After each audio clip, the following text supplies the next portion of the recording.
Hello, everyone, and welcome to the last MMID Coding Workshop series. Our instructor for today is Vasena Jayamanna. Vasena is a graduate student in the Department of Computer Science at the University of Manitoba, supervised by Dr. Taboada and Dr. Olivier Tremblay-Savard. Today, Vasena will provide a brief introduction into machine learning before focusing on support vector machines and how they are implemented in R. She will also explain the parameters used in running support vector machines, visualizing the results, and an introductory list of resources on other machine learning tools in R. So she'll finalize our workshop, and very excited to see that. All right, Vasena, the floor is yours. All right, thank you, Grace. So let's get started. Just to reiterate, all of these workshops are being recorded and posted to the YouTube channel. The question and answer period will not be recorded, and you can find the slides as well as our Markdown document on our GitHub repository. So what I'm going to try to cover today is kind of the motivation for using machine learning, why it's such a popular term these days, a bit of the theory behind support vector machines, kind of how they work, as well as some of the tools to use in practice when working with linearly separable or non-linearly separable data, multi-class variables, the kernel trick, that is this big selling point of SVMs, as well as a little bit about overfitting. So before I move forward, a couple of libraries that it would be useful to have. McGritter, which I'm sure you guys have seen before, for using, in this case, we're going to focus on the forward pipe operator to organize the steps in a kind of feed forward manner. Tidyverse, which you'll have seen from a previous workshop, which here we're going to focus on using for organized data analysis, and E1071, which is a statistical analysis package and includes a lot of functions for a variety of different types of analysis, but we're going to focus on a few that are very useful in support vector machine learning. And then, of course, ggplot2 for a few basic plots, but a lot of the plotting is going to be done using the base plot function in R because it's very simplistic in how we can use it, and the SVM plots you can come up with are still pretty nice. So starting with the motivation, why do we do this? Why is machine learning such a big thing? We're in kind of a big data era, so learning from data is something that we need to be able to do as we're getting more features, more fields, more columns, essentially you can think of them as. So we have some pretty high dimensional data sets, especially as we're collecting in larger amounts of data. And in that sense, you can think of them as rows. Something to note, though, is as people, pattern recognition is something that we're rather proficient at. You can look at a picture and say, okay, I know that's a dog. But programming an algorithm to identify that from things like images, for example, can be really difficult. So we're trying to capitalize on this fact of having so much data and learning from examples. So unsupervised learning, which I'm sure many of you are familiar with, involves finding patterns in data without known labels. So for example, you can consider dimensionality reduction like PCA plots or clustering. And then supervised learning, and we're going to focus on the subtopic of this today, where we can train a classifier on a set of data with known classes. And we consider that set our training set. So for example, you can consider classification, where we're assigning an unknown pattern to one out of a number of known classes. For now, of course, there are types of classification where even your classes can be unknown. And for example, you can consider identifying an image. Regression, and in this case, we're thinking of a similar idea where we have values to predict instead of categorical value. And so quantitative values in this sense. And here we'd be estimating a function using the training data. So back to why we do this. There are many problems where it might seem like you could solve it with a statistical analysis technique. So why would we need to use machine learning, do something that may be a little more complicated to understand? These approaches are different in terms of how we are looking at the problem and in terms of how much we have to know about the data before we can feed it into this algorithm. So I'll go into a bit about that later on. And some of the uses are for things where you would really need to know a lot about statistics to maybe be able to approach this problem from a different direction. For example, image recognition. or natural language processing. So you can consider programming an algorithm to recognize handwriting samples or recognize numbers if they were handwritten, for example. There are a lot of computational biology problems in this sense, and robotics, for example, trying to program a robot to recognize different surfaces and objects in a room. And using machine learning and learning from examples can really help in these kinds of areas. So going to supervised learning, and I realize I'm starting from like the absolute basics, but I hope to make this a little accessible. So we'll see how this goes. So you start with your training data, and you have your training data labels or classes, as well as the training data features. You feed those into your classifier, and it trains on this data, and then you get a trained classifier. So then you have your test data, and you may or may not have labels for these if you're kind of validating your classifier, for example. In this case, suppose you don't have any labels, so you only have the features, and you feed that into your trained classifier and get a set of predicted labels.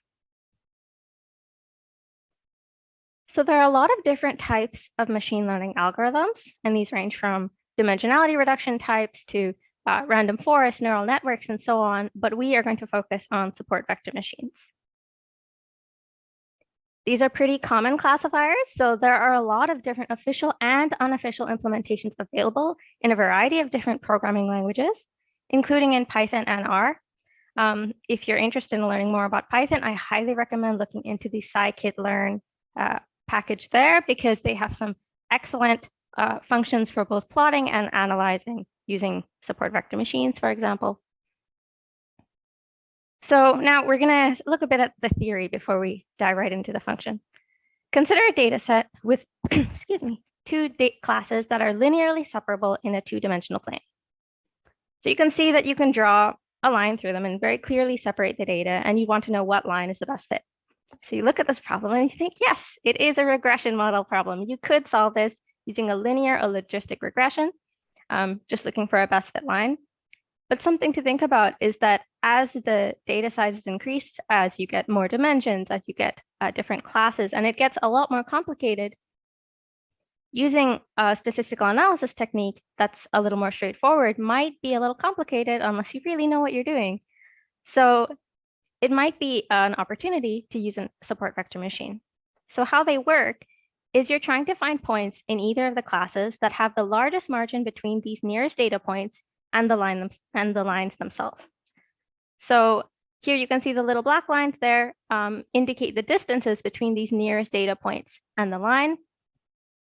And these points would be called support vectors, which would define what we call the margin boundary. And the line in the middle would be called our decision boundary.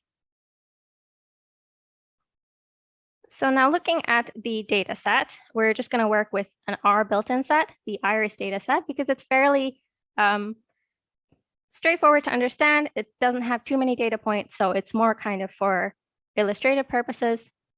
There are 4 features and a single label class in this data set, but we're going to focus on just petal widths and petal lengths, and start with a small subset of the data before expanding outwards to a larger portion of it.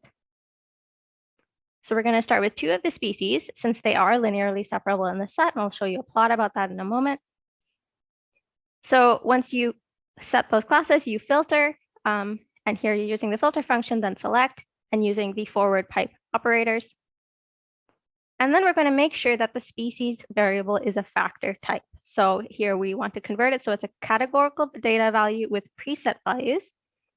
And this is kind of another way of reaffirming that you're running a classification SVM instead of some kind of regression model, which you can do, by the way. So at this point, we're going to be setting aside around 20% of the data to use for testing the SVM later. This is not part of a cross-validation thing. I'm just doing like a straightforward, simple test. And we do this here by generating a set of binary indices so we can subset the data. So you can see in the sample function, we're sampling from 1 and 2 using the number of rows in our linearly separable set. Replace being true because we want a series of 1s and 2s, and then our just general probability distribution.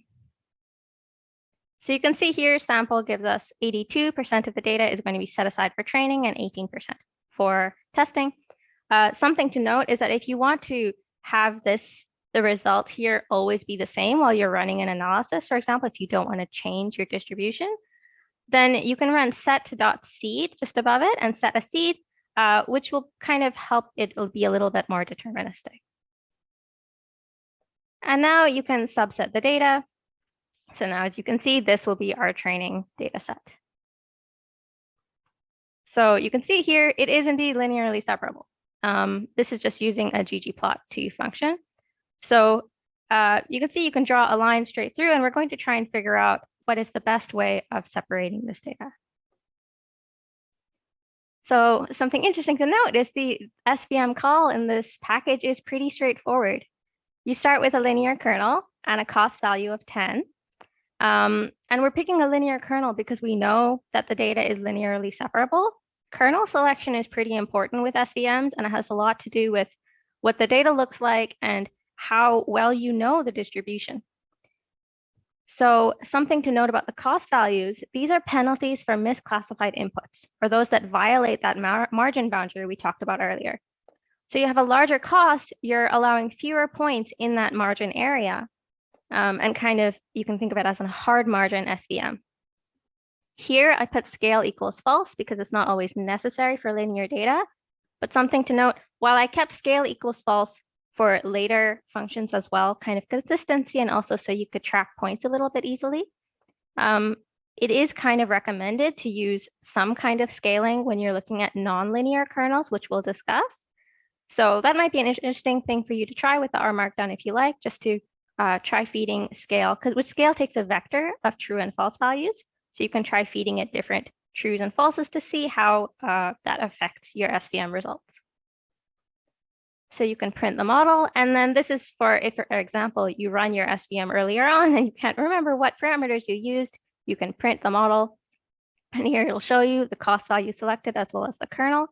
And here it says the number of support vectors is 2. That means there are 2 points, one in either class, that are creating this margin boundary. So we're going to plot, again, just using a simple plot function, data symbol here indicating circles. And you can see how the data is separated. So again, this is the training data. And these X's here are kind of our support vectors. And you can think of it like this in a way, our margin boundaries on either side, and then the decision boundary. So this is one of my favorite functions in this package, the tuning function. It's for hyperparameter tuning, and it kind of does something that you would need to do, that originally you might need to do on your own using something like cross-validation, but it automates it for you. So you provide a kernel, and you have four options, so linear, polynomial, sigmoid, or radial, and I'll discuss what those mean in a bit. And with a list of values. So in the ranges section here, you provided a list with your different values, so cost, etc. And then with a range of different values indicating what you want to test it for. So here we're going to be running the SVM with costs of 0.1, 1, 10, and 100, just to kind of see which is the optimal value. And you can run a summary of the best model, so to speak. And here it says the best cost value that they could find for this iteration is 0.1. Again, remembering that cost is the penalty for margin boundary constraint violation. And there are 12 support vectors.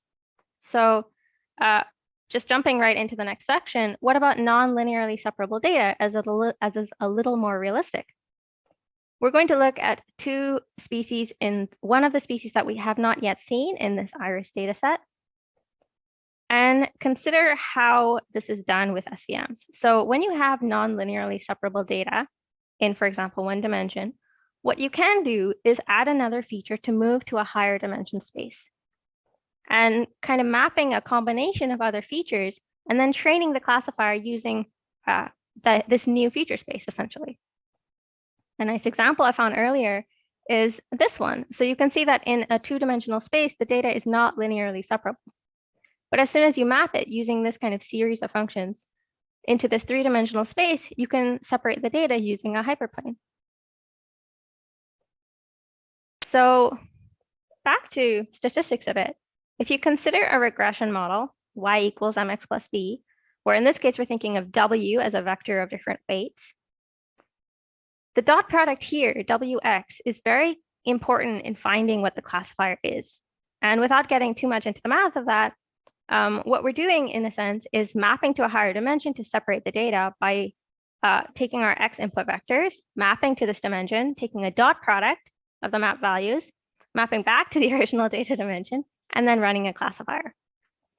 So something about this is that our feature space can have a much higher dimension. So by doing all this mapping and these computations, it can be kind of expensive, computational speaking. So it can take a lot of time, or it can just be a little intense. So this is where kernels come in. And this is kind of the big selling point of SVMs. So you can think of kernels as being a dot product in this feature mapping space. And it's kind of cutting out some of the computation that you would normally have to do, and almost like a bit of a shortcut. So these are the kernels that the SVM function in E1071, the R package, these are the kernels that are used. So there's the linear kernel, the polynomial kernel of degree D, the radial basis kernel, and the sigmoid. So these values, so you can think of U and V as just being input vectors. And these others, so this gamma here, coefficient 0, etc. These are parameters that you can input using the SVM function, and it kind of optimizes how the SVM will train on your data. So you can see here the linear kernel has no additional parameters here because all you need to provide is cost. Again, for this, you would need to provide the cost value, but you'd also need to provide a gamma, and so on. So back to the non-linearly separable data, we're going to consider two species again, using a radial kernel. So again, think of the radial basis kernel as a high dimensional feature mapping in a space where the dimension boundary is really well defined. And this kind of helps us, we can bring it back to our own initial dimension to understand the data. So in the SVM function call itself, we're going to start with cost 5 and gamma 1 almost arbitrarily to start with, and scaling false just for kind of to make the data a little easier to understand in the plotting, but I would recommend looking into whether or not your data needs scaling. In this case, I might actually do that in a real world situation because it is a kind of non-linear setup and I'm using the radial kernel. So you can see here that the boundary is fairly well defined. So you can see the x's again are your support vectors, creating your margin boundaries. But what we want to do is identify how well this is doing, right? So what we can do is run, again, the tuning function. So trying hyperparameter tuning. As I mentioned before, we now need to provide a gamma value or set of gamma values. And that indicates how much influence we want data to have on our decision boundary. So a really high gamma value means that the model is going to fit the training data a lot more. And in this case, you'd have to be a bit careful of overfitting. So again, something like the tune function is pretty helpful here. So I'm going to provide it cost values from 0.001 to 100, and then a sequence of gamma values from 0.5 to 5 in half-step increments.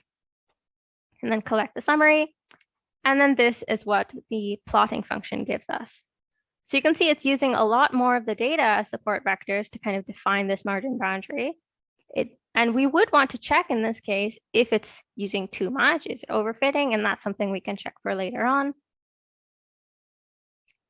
So kernels and high dimensional data can bring us to some really large feature spaces. So when you're overfitting to training data, you can handle this by adjusting things like cost. So by reducing that, you can allow a little error. So your decision boundary is less of a hard line and it's more of a soft margin SVM is if you're looking for the terms to look up. And then there's kernel selection. So picking a polynomial kernel instead of a linear one. And this is very data specific or domain specific. So you need to know a little bit about your distribution. Like, are you looking at a normal distribution in your data? Or is it linearly separable, for example? And then hyperparameter tuning, of course, which is kernel dependent. And this includes things like adjusting the gamma value if this is available, if this is something you can submit for the type of kernel you're looking at, which would tell you how strictly to the data points you want your model to fit. So in this case, we're actually fairly fine because the model is mostly correct in predicting the test data classes. So here I'm using the predict function from the stats package. which is often just included. You should have that available. You might not need to reinstall it. And we give it the best model as well as the test set that we set aside earlier of that 20% of data. And then we check it with the actual species to see that only one was misclassified. Which then we could probably improve on this, maybe by scaling, maybe picking a different kernel, things like that. So when you're looking at multiple classes, you can have a couple of different ways of having this done. There's the one against one method for SVM. So in this case, you'd be learning a classifier for every pair of classes. So one species versus another, one versus another, and so on. And some would use kind of a voting system scheme at the end to identify which classifier is being selected. A lot of this is kind of under the hood. You might not need to know how this is done, but it's interesting. And E1071's SVM uses this method for working with multiple classes. The one against all method is where you learn each of the classifiers separately. So you pick one class and think of it almost in a binary fashion against the rest of the data, and then a different class against the rest. And this is also a fairly commonly used method. So now we're back to the full data set, except we're still focusing on just petal lengths and petal widths, but we're looking at all three species now. So in practice, in R at least, it's the same as with two features. So you just feed it into the SVM model here with your formula, species, with respect to the data. Your training data, again, we're going to just go with the radial kernel for now, and a few default values. And then when you plot it, you can see that it is separating the data fairly cleanly. Something interesting to note, actually, is that for some of the training data set subsets, because they're fairly well almost defined, only one data point here was being used as a support vector, whereas you needed a lot more to identify the margin boundaries for this section. For some helpful resources, I found this textbook, the first one, actually really useful if you wanted to learn more about the mechanics behind what you're doing and some of the theory. And then the others are tutorials, as well as some kind of just useful modules on supervised learning and machine learning in general. Thank you for attending, and I'll stop the recording so we can start the question and answer session.